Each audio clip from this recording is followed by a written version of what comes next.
Hi everybody. So this is a real short video that's going to tell you a little bit about this book, Bear vs. Shark.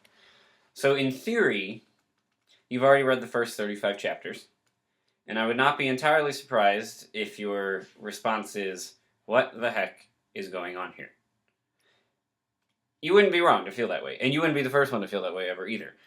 So I just have a few things I want to say about what you should be doing while you're thinking about this book, because you're obviously writing an entire essay about it, and it can be really difficult when you're first getting started. It doesn't begin like a typical novel.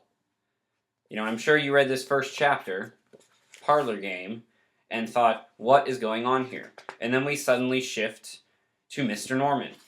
And then after that, we eventually shift to a discussion of what's going on the television. So this novel, and then we even get into chapter 5, which is simply the old televisions had an off switch. Okay, that doesn't really tell me a whole lot, does it? So, what you want to be thinking about while you're reading this is a couple of things. First of all, you do want to think about what's happening to the characters. Mr. Norman, Mrs. Norman, Matthew, Curtis. What are they experiencing? What are they going through? And what do you think we're supposed to feel about what they're experiencing?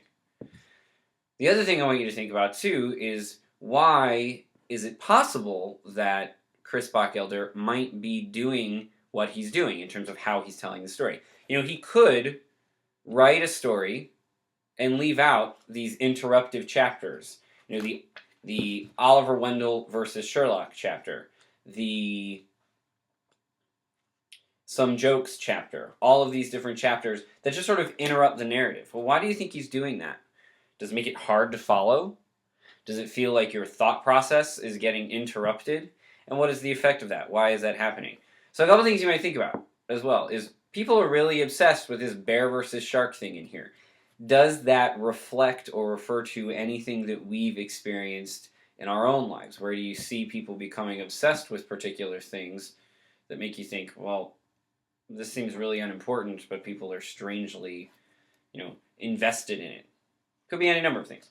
And what is Chris Bockelder trying to tell us about those things? Okay, so is he just thinking, oh, people get really obsessed with stuff, but what's the effect of that? Think about, how do the people in this novel behave? Not just the Normans, but other people around them. What seems important to them? Why has that become important to them? So there's all sorts of different details you could choose from here. So you don't need to be able to talk about how every single chapter is important. I don't expect you to go from chapter to chapter and explain, oh, in chapter 27, Peanut Butter Brittle, here's what Chris Bockelder's trying to tell me as a reader. But think about, what might he be trying to get you to think about? I've had students in the past that have responded to this novel thinking that Chris Bockelder's got ADD, or he's an idiot, or he doesn't know how to write a novel. I promise you, this guy knows how to write a novel. He's doing this on purpose. So I want you to think about, why is he writing this novel in this really weird way?